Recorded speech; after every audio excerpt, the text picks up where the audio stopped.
Aujourd'hui, un mot est devenu sacré, féminisme, mais attention. Il ne s'agit plus toujours de revendiquer l'égalité réelle. Souvent, on assiste à un féminisme à la carte, un féminisme qui choisit ses combats et qui oublie la cohérence dès que ça dérange. Quand il s'agit de siéger dans les conseils d'administration, de devenir chef d'entreprise ou ministre, là, on réclame l'égalité des sexes.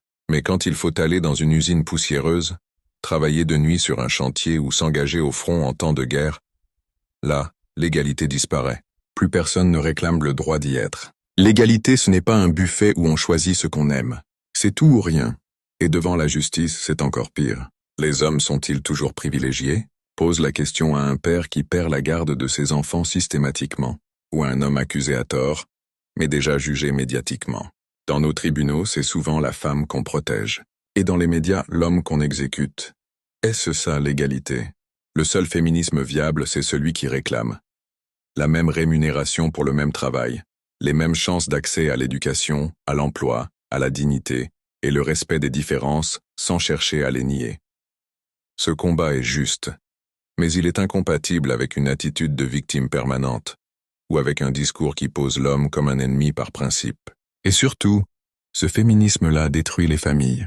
À force de rejeter toute forme de hiérarchie, de nier toute différence naturelle, et de répéter que l'homme ne doit pas diriger, on remplace l'équilibre par la confrontation. Mais même chez les animaux, il y a des rôles, une organisation, un respect des fonctions.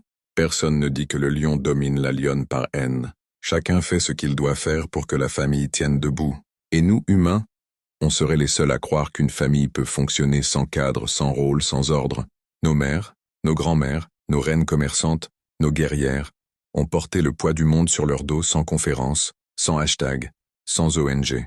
Leur féminisme, c'était du concret, pas des débats à télé ou des slogans TikTok. Le vrai féminisme ne cherche pas à remplacer les privilèges masculins par ceux des femmes. Il cherche à supprimer tous les privilèges injustes. Mais tant qu'on demande l'égalité seulement quand ça nous arrange, on ne construit pas une société juste. On construit une société fragile, faite de rancune, de déséquilibre et d'hypocrisie.